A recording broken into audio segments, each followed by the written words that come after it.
निताय कृष्ण पृष्ठाय भूतले श्रीमते भक्ति वेदांता स्वामी इति नामिने। नमस्ते सरस्वते देवे गौरवाणी प्रचारिणी निर्विशेष शून्यवादी पाश्चात्य देशतारिणी। जय श्री कृष्ण चैतन्य प्रभु नित्यानंद श्री अद्वैत गदाधरा शिवासादि गौर भक्त वृंदा। हरे कृष्ण कृष्ण कृष्ण हरे हरे हरे राम राम राम हरे हरे। वाञ्छा कल्पतरुभ्यश्च कृपा सिन्धुभ्येव च पतितानां पावनेभ्यो वैष्णवेभ्यो नमो नमः। तो आप सबका स्वागत है आज की कक्षा में। और आज है वरह द्वादशी। बट एक कल का कैरी फॉरवर्ड जो मेरे को बताना था, जो मैं भूल गई कल बताना, रामानुजाचार्य का लाइफ और टीचिंग्स हम डिस्कस कर रहे थे। तो आपने सोचा है जो यादव प्रकाश था जिन्होंने अपने शिष्य को मारने का इतना प्रयास किया, अपने शिष्य के साथ इतना बुरा बर्ताव किया, उस यादव प्रकाश का क्या हुआ? उस यादव प्रकाश के साथ क्या हुआ होगा? क्या आप सोच सकते हैं? रामानुजा जैसे शिष्य को उन्होंने मारने का प्रयास किया, फिर उनको भगवान विष्णु के बारे में उल्टी टिप्पणी उन्होंने दी। So what happened that Yadav Prakash became very restless. वो इतने ज्यादा रेस्टलेस हो गए कि उनको जो था ना, मेंटल बैलेंस खोने लग गया। तो अभी क्या हुआ, यादव प्रकाश की मदर ने उनको बोला, बेटा तुमको दिक्कत हो रही है तो तुम ऐसा करो, रामानुजा की शरण ले लीजिए। रामानुजाचार्य की आप शरण ले लो, क्योंकि आपके से उनसे अपराध हुआ है, उनको गुरु बना लो। ना यादव प्रकाश was के कि मैं अपने एक्स शिष्य, क्योंकि यादव प्रकाश जब कांचीपुरम आए थे तो जब उन्होंने रामानुजाचार्य को जीवित देखा तो he became very much disturbed कि रामानुजाचार्य जीवित कैसे बच गए और हम तो 2 महीने के बाद प्रयागराज से आ रहे हैं। तो यादव प्रकाश बिकेम वेरी, और उसके बाद कांचीपुरम आके फिर रामानुजाचार्य ने कोई एनवी नहीं रखा। उन्होंने बस यही कहा कि गुरु महाराज मैं तो गुम गया था, मुझे तो पता ही नहीं चला, एंड फिर अब मेरे को आप अपनी शरण में ले लीजिए। तो यादव प्रकाश कंफ्यूज था, उसने ले भी लिया, बट देन ही सेड कि देखो मैं तुम्हें नहीं पढ़ा सकता, यू गो। तो यादव प्रकाश के जो एक्स शिष्य था, उनकी शरण वो कैसे ले सकते थे? पर अभी उनको करना था तो फिर वो गए कांचीपुर के पास, और कांचीपुर से बोला कि तुम वरदराज से पूछो क्या मैं यादव प्रकाश से दीक्षा ले लूं, सॉरी ये क्या मैं रामानुजाचार्य से दीक्षा ले लूं। उस समय वो 72 ईयर्स के थे, यादव प्रकाश। तो कांचीपुर ने कहा ठीक है मैं पूछ के बताता हूँ। अगले दिन कांचीपुर ने कहा वरदराज कह रहे ओके, गो अहेड। और जब यादव प्रकाश को ये कंफर्मेशन आ गया, उन्होंने जाके दंडवत प्रणाम किया रामानुजाचार्य को। रामानुजाचार्य ने कहा गुरु महाराज आप ऐसे क्यों कर रहे हैं? तो उन्होंने कहा देखो मुझे अभी बहुत रेस्टलेसनेस हो रहा है माइंड में, मैंने तुम्हारे साथ बहुत गलत किया, प्लीज मुझे अब शिष्य बना लो, जो तुमने सीखा है ना वो प्लीज मुझे बताओ, क्योंकि मैं वो जानना चाहता हूँ। I am 72 years and I am getting very restless. तो प्रभुपाद भी यही कहते हैं, एक्चुअल स्पिरिचुअलिटी आप में आ गई है, कृष्णा कॉन्शियसनेस आप में आ गई है, उसका नापदंड क्या है? उसका नापदंड ये है कि आप फियरलेस हो जाएंगे, आपके अंदर का सारा जो फियर है वो खत्म हो जाएगा, यू विल बिकम फियरलेस। तो that is an actual spirituality आती है। तो अभी जो प्रॉपर स्पिरिचुअलिटी फॉलो नहीं करते, उन लोगों के अंदर क्या होता है, बहुत ज्यादा भौतिक फियर आ जाता है। सो देयर अवर फिलोसफर्स है ना, जो जिनके अंदर बहुत ज्यादा फियर आ गया था, इवन जिन्होंने भगवत गीता के ऊपर भी मायावादी टिप्पणी भी रखी थी, they also become very fearful. But Prabhupada से पूछा गया at the end of a life, उन्होंने कहा मेरे में कोई इच्छा नहीं है, जो मेरे को कार्य करना था मैंने अपने गुरु महाराज का कर दिया है। अभी it's okay, it's I am totally dependent on Krishna, if Krishna wants to keep me here it's okay, if he wants to show me death it's okay. क्योंकि एक ट्रू डिवोटी के लिए, एक सच्चे शुद्ध भक्त के लिए डेथ क्या है? It is like a woman getting married to the husband. उसको दुख होता है अपने मम्मी पापा, अपने भाई बहनों का, परिवार छोड़ने का, लेकिन वो अपना आगे फ्यूचर भी देख रही होती है कि हाँ मैं मेरी शादी होगी, मेरे न्यू रिलेशनशिप बनेंगे, मेरा हस्बैंड होगा, वो मेरे को प्यार करेगा, and we are going to have kids. तो ये सारी चीजें देखते हुए यादव प्रकाश ने कहा कि Yadav Prakash became very restless. और उन्होंने देखा रामानुजाचार्य के ऊपर इतने अटैक्स हो रहे हैं but still he is peaceful. तो यादव प्रकाश ने सरेंडर किया and for 10 years he stayed and he served Ramanujacharya as a shishya. और उसके बाद उन्होंने बहुत हेल्प किया रामानुजाचार्य को। और उसके उपरांत एट द एज ऑफ 83 उन्होंने शरीर त्यागा विद अ पीसफुल माइंड। सो एक ये स्टोरी थी रामानुजाचार्य की। एक और स्टोरी थी रामानुजाचार्य के। उनका एक और शिष्य था, तो उन्होंने देखा, उस शिष्य का नाम था दशरथति। दशरथति, हाँ, ऐसा उनका कोई नाम था। अभी उन्होंने क्या देखा कि रामानुजाचार्य जो अपने एक शिष्य है कुरेश, उसको बहुत अच्छे से एजुकेशन दे रहे हैं, बहुत अच्छे से पढ़ा रहे हैं। तो दशरथ रथी को लगा कि मुझे भी जो हमारे नाम अलवर और जितना भी श्री भाष है, वेदांत सूत्र पे श्री संप्रदाय की टिप्पणी है, मुझे भी सीखनी है। तो उन्होंने कहा कि गुरु महाराज आपने कुरेश को तो सब सिखा दिया, कृपया करके मुझे भी सिखाइए। तो रामानुजाचार्य ने कहा कि ठीक है, मैं तुम्हें सिखाऊंगा। मैं तुम्हें नहीं सिखा सकता, तुम मेरे गुरु के पास जाओ, गुणपुन के पास, गोष्ठीपुन के पास। तो उन्होंने कहा ठीक है, और वो दशरथ रथी उनके पास गए। और वहां पे गोष्ठीपुन ने उनको 6 महीने तक लटकाया, हाँ कल सिखाएंगे, आप पहले ये कार्य कर दीजिए, ये कार्य। पर दशरथ रथी नहीं कर रहे थे, तो उन्होंने कहा कि ठीक है, अभी मैं तुमको नहीं सिखा सकता, तुम जाओ, रामानुजाचार्य ही तुम्हें सिखाएंगे।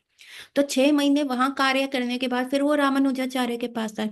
उसी समय क्या हुआ, रामानुजाचार्य की पूर्व आश्रम में कोई कजन सिस्टर थी, वो वहां आई और कह रही है भैया मैं क्या बताऊं, मेरी शादी तो बहुत बेकार घर में हुई है, मेरी सास इतनी दुष्ट है, इतना 2-2 मील तो वहां पे कुआं होता है, और मेरे को कहती है जाओ जल भर के लाओ, या मैं अगर मना कर दूं आज मेरे टांग में दर्द है या कुछ ऐसे बोलूं तो कहती है तुम्हारे भाई से लेके आओ सेवक, यहाँ पे तुम्हें कोई सेवक नहीं मिलेंगे, मैं क्या करूं। तो रामानुजाचार्य, दशरथ रथी was a very philosophical man, he was पारंगत, शास्त्र में बहुत अच्छे से वो पारंगत थे। अभी रामानुजाचार्य वहां बैठे हैं और वहां पे दशरथ रथी बैठे, कहते हैं इसको ले जाओ। और दशरथ रथी वॉज फेमस, उनका नाम हर जगह फैला हुआ था, ये सारी। बट दशरथ रथी नेवर कंप्लेंट, उन्होंने कहा ही नहीं, गुरु महाराज ने आज्ञा दी है चले जाएंगे। तो इवन द सिस्टर, उनको दशरथ रथी का नाम पता था लेकिन उन्होंने बाय फेस कभी नहीं जाना था। For 6 to 8 months he was serving, doing all the menial service over there. गाय को देख रहे हैं, घोड़ों को देख रहे हैं, गोबर उठा रहे हैं, पानी भर के ला रहे हैं, स्टेबल में रह रहे हैं, और रूखा सूखा ऐसा खाने को मिल रहा है वैसा खा रहे हैं। But he never complaint. 6-8 महीने के बाद वहां पे एक शास्त्रार्थ करने के लिए कोई आए और उस गांव के पंडितों के साथ शास्त्रार्थ कर रहे थे और वो मायावादी फिलोसफी प्रोपोगेट कर रहे थे। तब दशरथ रथी ने इंटरजेक्ट किया कि नहीं ये आप गलत बोल रहे हो। तो उन्होंने कहा अरे ये यहाँ का दास, इतना छोटा सा सर्वेंट, हमें, हम पंडित लोगों को, ये शूद्र हमें बताएगा। तो उन्होंने कहा ठीक है, कहता मैं शास्त्रार्थ कर लेता हूँ, करा। तो फिर दशरथ रथी ने उस पंडित को हरा दिया। And then it came to know कि ही वॉज दशरथ रथी। तो सब कहे अरे इतना प्रचंड ब्राह्मण, इतना ज्ञानवान ब्राह्मण हमारे यहाँ मीनियल सर्विस कर रहा था, शूद्रों की तरह काम कर रहा था। तो उनको झटका लग गया। And then they send him back कि नहीं नहीं ब्राह्मण देव, हमसे तो गलती हो गई, हम अब ये कार्य नहीं करेंगे, आप जाइए, वापिस जाइए। एंड दशरथ रथी केम back to Guru Maharaj and he said, Ramanujacharya, and he told कि देखिए ऐसा ऐसा हो गया, मेरा भांडा फूट गया, अभी वो मेरे को रख नहीं रहे सर्विस के लिए, अब बताइए क्या आ गया। देन दशरथ रथी को रामानुजाचार्य ने कहा now you become a strong contender to learn all this thing. तो फिर तब दशरथ रथी ने ये सारा सीखना शुरू किया, उनको तब सिखाया गया। So these are the multiple stories of Ramanujacharya, जो मैंने 3-4 लेक्चर सुनने के बाद जो है करी थी, और ये 2 स्टोरीज रह गई थी जो अभी मैंने बता दी है। अच्छा, आज क्या है, आज है वरहा द्वादशी। आज ही के दिन वराह देव का प्रकट्य हुआ था। और वराह देव का प्रकट्य कहाँ हुआ था, ब्रह्मा जी ने छींक मारी थी उनकी नॉस्ट्रिल से। और वराह देव भी 2 टाइप से प्रकट हुए थे, एक थे व्हाइट और एक थे रेड या येलो, गोल्डन फॉर्म कहते हैं। सो ऐसा कहा जाता है कि जब ब्रह्मा जी पृथ्वी बनाने लगे सो ब्रह्मा जी का क्या होता है, ब्रह्मा जी का ब्रह्मा जी क्यों है, गर्भोदक्षाय विष्णु की नाभि से जो लोटस फ्लावर निकलता है उसके ऊपर ब्रह्मा जी होते हैं। उसी स्टेम के ऊपर क्या होता है, बहुत सारे प्लैनेटरी सिस्टम है, 14 प्लैनेटरी सिस्टम है। भूलोक है, भवलोक है, स्वर्ग लोक है, स्वर्ग लोक के ऊपर महर लोक है, महर लोक के ऊपर तप लोक है, सॉरी जन लोक है, जन लोक के ऊपर तप लोक है, और उसके ऊपर सत्य लोक या ब्रह्म लोक है।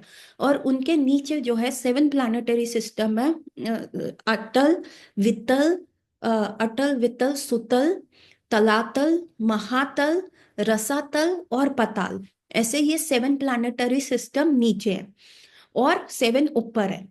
सो क्या हुआ, ब्रह्मा जी का जो डे होता है वो 100 साल तक जीते हैं, और 100 ईयर्स के बाद व्हेन ब्रह्मा डाइड तो कंप्लीट ये पूरा ब्रह्मांड का डिसोल्यूशन हो जाता है, पूरा ब्रह्मांड खत्म हो जाता है। लेकिन जब ब्रह्मा जी की रात्रि होती है, जैसे 100 साल जी रहे हैं, सुबह उन्होंने क्रिएशन किया, शाम को और रात को वो सोने लगते हैं, तो रात के टाइम क्या होता है, पार्शियल डिसोल्यूशन होता है। वो पार्शियल डिसोल्यूशन में क्या होता है कि सारे 7 नीचे प्लैनेटरी सिस्टम पानी में चले जाते हैं, अटल वितल सुतल तलातल महातल रसातल और पताल, ये सब पानी के अंदर चले जाते हैं। और ऊपर भूलोक, भवलोक, स्वर्गलोक, महरलोक और जनलोक, ये पानी में चले जाते हैं। बचता क्या है, सिर्फ तपलोक और सत्यलोक ब्रह्मा जी का लोक, और ध्रुव तारा, जिसको कहते हैं पोल स्टार, या फिर हम क्या कहते हैं उसको, धरती पे जो वैकुंठ है, पूरे ब्रह्मांड का जो वैकुंठ है, ये रहता है।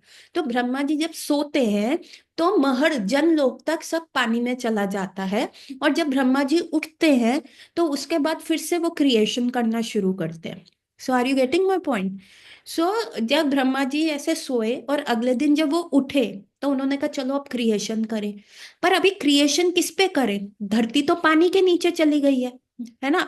तो अभी ब्रह्मा जी सोच ही रहे थे कि मैं कैसे करूं, मैं कैसे करूं, एकदम से उनको छींक आई, और छींक में से उनकी नॉस्ट्रिल में से इतने छोटे से वाइट कलर के एक बोर फॉर्म निकले, है ना, पिग जो बोर होता है वो निकला, वराह रूप, है ना। और वो धीरे धीरे इतने विशाल हो गए, इतने सुंदर वाइट कलर के।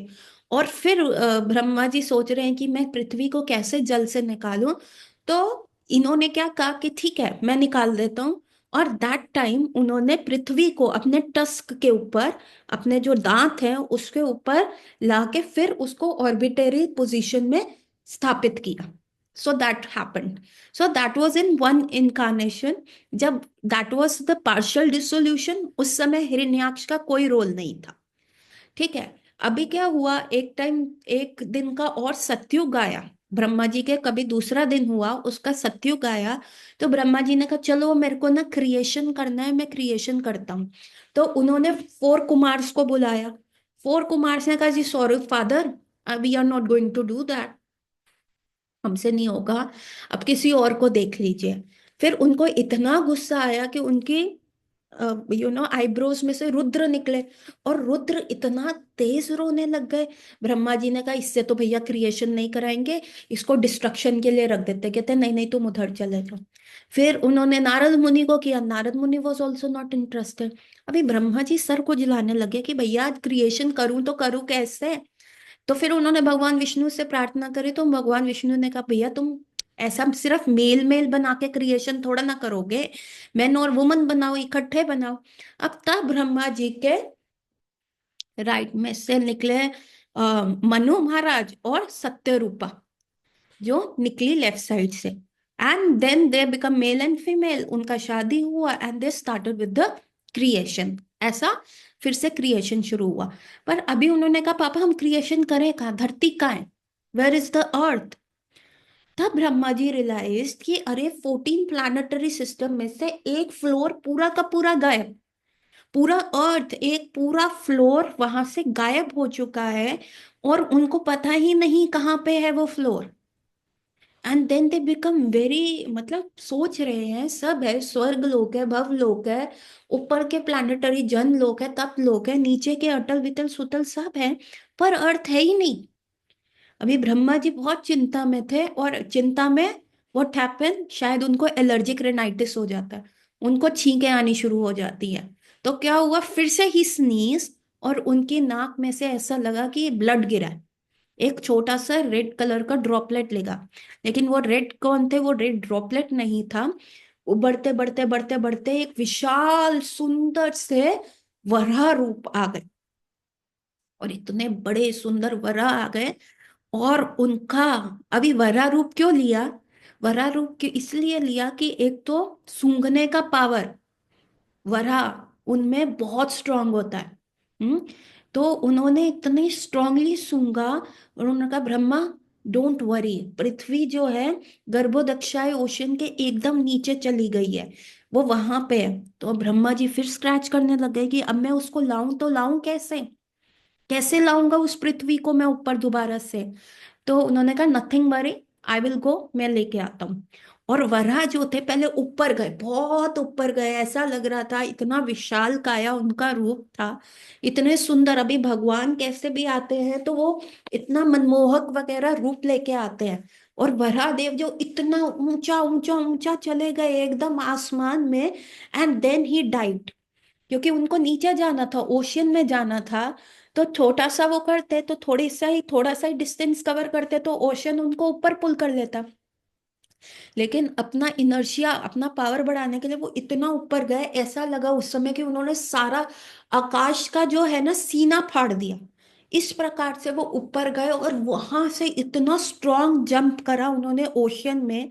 और ओशियन की लहरें, जैसे ही उन्होंने ओशियन टच किया, उसमें से इतनी बड़ी बड़ी लहरें आई, ऐसा लगा कि इतना सुनामी आ जाएगा कि पूरा अर्थ, पूरा सब कुछ बह जाएगा। और वो वेव्स भी कह रही हैं, हाथ ऊंचा करके कह रही है त्राही माम, त्राही माम, हे वरादेव कृपया करके हमारी छाती मत फाड़िए, कृपया करके हमें रक्षा कीजिए, हमें दो चीजों में ओशियन को विभाजित मत कीजिए, त्राही माम, त्राही माम। तो ऐसा था। And Varadev went deep inside the Garbhodaksha ocean. अभी ओशन का जो फ्लोर होता है नीचे, वो सारा गिलगला, कीचड़ कीचड़ सब कुछ होता है वहां पे। और वहां पे उन्होंने देखा पृथ्वी को। अभी पृथ्वी की दयनीय अवस्था देख के वराहदेव को बड़ा ही दुख लगा कि ये क्या हो रहा है, ये कैसे इसने कर दिया। पृथ्वी से पूछा तुम यहाँ पे कैसे। तो उन्होंने कहा ये जो हिरण्याक्ष है, इसने मेरे को यहाँ पे डाल दिया है। तो उन्होंने कहा हिरण्याक्ष, हिरण्याक्ष ने कैसे किया। अभी क्या था, हिरण्याक्ष क्या था, उसको पैसा चाहिए था, उसे गोल्ड चाहिए था। हिरण्या का मतलब क्या, गोल्ड। उसको बस उसकी और अक्ष का मतलब है eye, the one who have eye for gold. Gold क्या है, मुझे सिर्फ पैसा चाहिए, मुझे बस गोल्ड चाहिए, कहाँ दिख रहा है, कहाँ दिख रहा है। एंड उसने पूरी अर्थ को माइनिंग करा, पूरी अर्थ के रिसोर्सेस को खींचना चाहा, माइनिंग कर करके कर करके अर्थ को खोखला कर दिया। इतना उसका खोखली हो गई कि वो अपने ग्रेविटेशनल जो मैग्नेटिक पुल है उससे वो डगमगा गई। और उसे लगा कि अब मेरा साथ बहुत बुरा होगा, और वो वहां से हिल गई, और हिल के वो सीधा गर्भोदक्षाय ओशन के अंदर जा गिरी। अभी अर्थ के साथ ये हो गया। तो ये सारी चीजें चल रही थी। तो तब उनको लगा कि यार ये तो बड़ा दिक्कत हो गई। तो फिर वरादेव ने क्या किया, अपनी नासिका से, अपने जो सॉरी नॉट नासिका, अपने दांतों पे पृथ्वी को उठाया।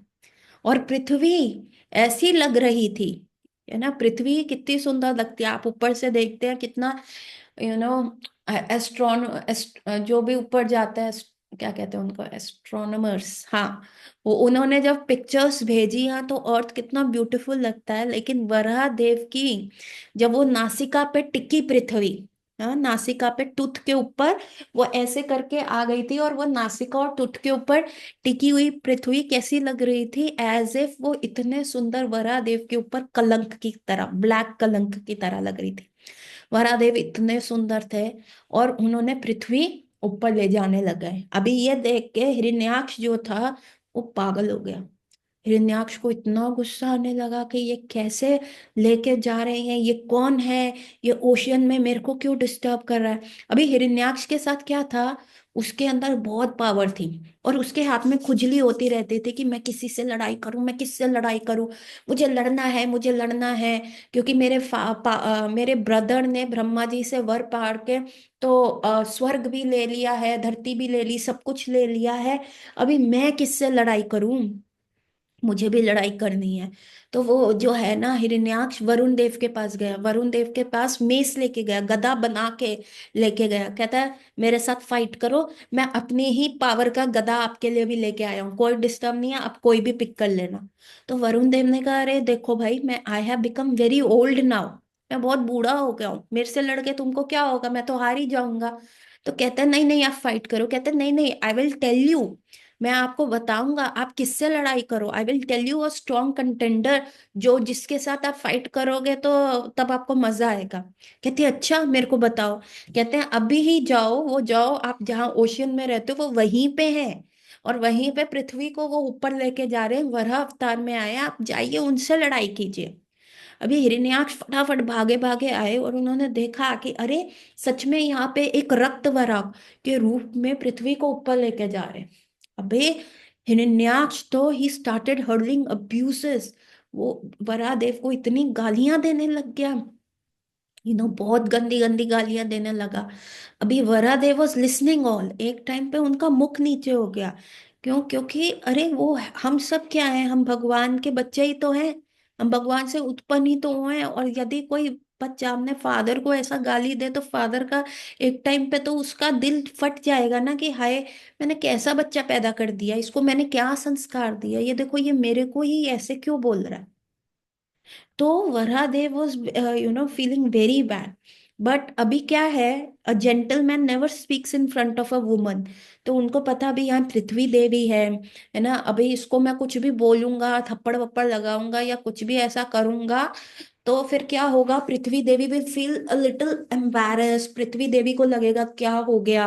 अभी लेडीज के सामने ना वी शुड नॉट अब्यूज और ऐसा फाइट नहीं करने का। और वरादेव ने कहा कि पहले मेरे को जो कार्य दिया गया है पहले मैं उसको कंप्लीट करता हूँ, पहले मैं पृथ्वी को उसके ऑर्बिट पे रख के आता हूँ, उसके बाद इसको देता हूँ। And Varadev at the very fast speed, अभी देखिए -7 फ्लोर पे गए थे, है ना, -7 फ्लोर पे गए थे। हमारे टेम्पल में क्या दो, टू बेसमेंट है, B1 और B2। अभी ये क्या था, ये बेसमेंट 7 था, जहाँ पे वरादेव पृथ्वी को उठा के लेके आ रहे हैं। और पृथ्वी वरादेव इतनी स्पीड से जा रहे थे। अभी क्या है, अभी सबसे फास्टेस्ट स्पीड क्या है, सबसे फास्टेस्ट स्पीड किसकी होती है, मन की स्पीड है। अभी हम बोले मन अमेरिका, अमेरिका से घूम के आ गया, सो that is the speed of mind, मन का स्पीड सबसे फास्ट होता है। लेकिन यहाँ पे क्या हो रहा है कि यह अभी भगवान का स्पीड तो मन से भी ज्यादा है। मन का जो नॉर्मल स्पीड चलता है वो क्या रहता है, वो गरुड़ देव जब नॉर्मल चल रहे होते हैं ना, that is the speed of मन। और जब गरुड़ देव पूरा फिफ्थ गियर लगा के उड़ते हैं, that is even faster than मन। और भगवान का स्पीड, भगवान विष्णु का स्पीड उनसे भी फास्ट है। हमें पता है ना, जब गजेंद्र का स्टोरी हो रहा था, गजेंद्र को जब क्रोकोडाइल ने उसके पैर पे पकड़ लिया था एंड ही वाज शाउटिंग नारा, तो जब भगवान विष्णु जो है गरुड़ देव के ऊपर बैठ गए कि चलो चलो गजेंद्र के पास चल रहे हैं, अभी वो बोल रहा है, अभी गरुड़ देव जो है मन मन की स्पीड से भी फास्ट जा रहे हैं। मन का स्पीड उनका नॉर्मल वॉकिंग स्पीड है, रनिंग स्पीड तो कुछ और है। तो गरुड़ देव उस पे बैठ के जा रहे हैं, तो भगवान विष्णु कह रहे अरे अरे इतना धीरे क्यों चल रहे हो तुम, इतने धीरे में तो वो नारायण बोल देगा, मैं नारायण खत्म होने तक नहीं पहुंचा तो मेरा सारा गुडविल खराब हो जाएगा कि भगवान का नाम क्या लिया। तो अभी जो गजेंद्र था उस वो पूरा पानी के ऑलमोस्ट नीचे चला गया था, सिर्फ उसका सूंड ऊपर और उसमें लोटस फ्लावर ही रह गया था। और अभी तक उसने न र ही बोला था, तब तक भगवान आ गए। और भगवान के आने के बाद यण बोला उसने, नारायण, न र और यण, तो भगवान उसी समय पहुंच भी गए। गरुड़ को भी अपनी पीठ पे बिठाया, चल चल चल अभी फास्ट जाना है। तो भगवान का स्पीड कितना फास्ट है, उसी स्पीड से जो है वराह देव जो है ऊपर जा रहे जा रहे जा रहे जा रहे। अभी पृथ्वी भी डर रही है, इतना स्पीड बुलेट ट्रेन की तरह वरादेव ऊपर जा रहे हो, और पृथ्वी ने उनको कस के पकड़ लिया आंखें बंद करके। And at that time Prithvi was impregnated, pregnant हो गई पृथ्वी वरादेव से। एंड दैट वॉज द, और पृथ्वी और वरादेव का पुत्र कौन था? भौमासुर। भौमा था वरादेव और पृथ्वी का पुत्र। और क्योंकि भौमा की जो कंपनी थी वो असुरों की हो गई थी बाद में, इसीलिए वो असुर बन गया था, भौमासुर बन गया था। So that is an another story which we won't be discussing today. तो ऐसे करके पृथ्वी उन पे बैठी हुई है और फटाफट वरादेव जो है ऊपर जाए जा रहे हैं। एंड फाइनली जब वो गर्भोदक्षाय ओशन से बाहर आते हैं, तो पृथ्वी देख के अचंभित होती है कि जिस ऑर्बिट पे पृथ्वी थी वहां पे ऑलरेडी एक गार्डन है, वहां पे बहुत सारे फ्लावर्स उगे हुए हैं, ट्रीज है, पर्वत है, पानी बह रहा है, एकदम बहुत ब्यूटीफुल लग रहा है। तो पृथ्वी कह रही है व्हाट इज दिस वरादेव, ये मेरे ऑर्बिट के ऊपर ये एक ट्रैक ऑफ लैंड कैसे रह गया यहाँ पे? तो तब वरादेव कह रहे हैं अरे ये ट्रैक ऑफ लैंड नहीं है, ये वृंदावन है। तुम्हें लगता है वृंदावन तो पृथ्वी के ऊपर है, पर वृंदावन इस चिन्ह में वो आपके ऊपर नहीं है। लोगों को लगेगा मथुरा डिस्ट्रिक्ट यूपी स्टेट उसमें वृंदावन है, but that is not Vrindavan at all. Vrindavan is चिन्मय। और फिर वरादेव जो है पृथ्वी को उसके ऑर्बिट के ऊपर प्लेस करते हैं। और जैसे ही उसके ऑर्बिट पे पृथ्वी को प्लेस करते हैं, पृथ्वी अपने मैग्नेटिक पुल के अंडर आ जाती है। And now then Vara go Dev goes and he fights with Hiranyaksha. और अच्छा, इसमें भी एक ना स्टोरी है जो मैं आपको बताती हूँ। अभी वरादेव वाज फाइटिंग विद हिरण्याक्ष और पूरा एक दिन निकल रहा है। अभी क्या है, वरादेव ने वरा द्वादशी क्यों मनाते हैं, जबकि फाइटिंग शुरू हुई थी एकादशी वाले दिन। तो वाय वरादेव उसको द्वादशी वाले दिन ही क्यों मारा और वरा द्वादशी मनाते हैं? Anyone knows that reason? Vara Ekadashi वाले दिन Varadev and Hiranyaksha was fighting, but that Ekadashi was Dashami मिश्रित एकादशी। हम कहते हैं ना कई बार टेम्पल्स में एकादशी जिस दिन की लिखी होती है, वैष्णव एकादशी अगले दिन की होती है। क्या मतलब है? तो जिस दिन वरादेव वाज फाइटिंग विद हिरण्याक्ष, तो सारे देवी देवता कह रहे थे प्लीज इसको मार दो ना, आप क्यों इसके साथ वो कर रहे हो गया, आपने अपना फाइटिंग स्किल्स दिखा दिया, अभी इसको मार दो, अदरवाइज अगर ये बच गया he is going to create another havoc. And Prithvi भी कह रही थी अब मैं और नहीं बर्दाश्त कर सकती। तो वरादेव सेज कि अरे मैं इसको कैसे फाइट करूं, आज क्या है दशमी मिश्रित एकादशी है, और बहुत सारे लोगों में पृथ्वी पे दशमी मिश्रित एकादशी रखी है, जिसकी वजह से इस वराह को जो सॉरी इस हिरण्याक्ष को पावर मिल रही है, असुरों को पावर मिलती है दशमी मिश्रित एकादशी रखने के लिए। तो जब भी ऐसी दशमी मिश्रित एकादशी आते हैं, राधा रानी तक कहती हैं कि उस एकादशी को मलवत त्याग देना चाहिए, वो नहीं रखनी चाहिए। दश एकादशी मिश्रित द्वादशी आप रख सकते हैं, लेकिन दशमी मिश्रित एकादशी बिल्कुल नहीं रखनी चाहिए।